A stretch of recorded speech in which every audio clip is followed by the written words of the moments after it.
On a l'habitude de tenir la démocratie en très haute estime, et par extension l'Athènes antique, la civilisation qui lui a donné naissance. Le Parthénon est presque devenu un symbole authentique des valeurs démocratiques. C'est pour ça que tant de dirigeants de pays démocratiques aiment s'y faire photographier. Pour ceux qui se poseraient la question, Parthénon, c'est un lieu emblématique situé en Grèce. Et je trouve assez frappant de découvrir qu'un des plus grands accomplissements de la Grèce antique, donc la philosophie, se méfiait profondément de son autre grand accomplissement, la démocratie, comme on vient de le dire. Le père fondateur de la philosophie, donc Socrate, est présenté dans les dialogues de Platon comme profondément pessimiste à l'égard de toute cette affaire démocratique. Dans le livre La République, Platon montre Socrate discutant avec un personnage nommé Adimante. Il essaie de lui faire voir les défauts de la démocratie en comparant la société à un navire.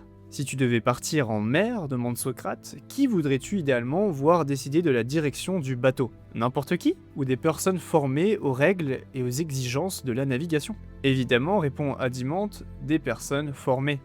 Alors pourquoi, reprend Socrate, pensons-nous que n'importe qui est apte à juger qui doit gouverner un pays? Son idée est simple, voter n'est pas une intuition au hasard, c'est une compétence, et comme toute compétence, elle doit s'enseigner de manière structurée. Socrate dit mot pour mot, laisser un citoyen voter sans éducation politique, c'est aussi irresponsable que de le mettre aux commandes d'une trirème en pleine tempête en route vers Samos. Socrate allait d'ailleurs faire l'expérience personnelle et tragique de l'imprudence des électeurs. Il y a de cela 300 ans avant Jésus-Christ, il est traduit en justice sous des accusations fabriquées de corruption de la jeunesse athénienne. Un jury de 500 citoyens est appelé à se prononcer. À une faible majorité, il est déclaré coupable. Il est condamné à mort et boit la ciguë. Un événement qui, pour les esprits réfléchis, est aussi tragique que la condamnation de Jésus l'est pour les chrétiens. Pour obtenir plus d'informations sur cet événement, je te conseille de lire l'Apologie de Socrate, qui est le premier livre de philosophie que j'ai lu. Pour en revenir à la vidéo, il faut retourner à un point essentiel. Socrate n'est pas élitiste, au sens habituel du terme. Il ne pensait pas qu'un petit groupe restreint devait monopoliser le vote. Mais il insistait sur une autre chose. Seuls ceux capables de penser de manière rationnelle et approfondie devraient s'approcher des urnes. Nous avons oublié cette distinction entre une démocratie intellectuelle et une démocratie fondée uniquement sur le droit de naissance. Nous avons donné le vote à tous sans le relier à la sagesse. Et Socrate savait très bien où cela pouvait mener, à ce que les Grecs redoutaient par-dessus tout, la démagogie. Athènes avait déjà une expérience douloureuse des démagogues.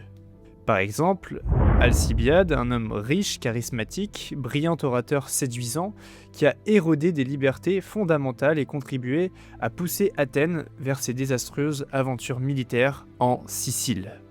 Mais Socrate comprenait à quel point les candidats pouvaient exploiter notre désir de réponse simple. Il nous invite à imaginer un débat électoral entre deux candidats.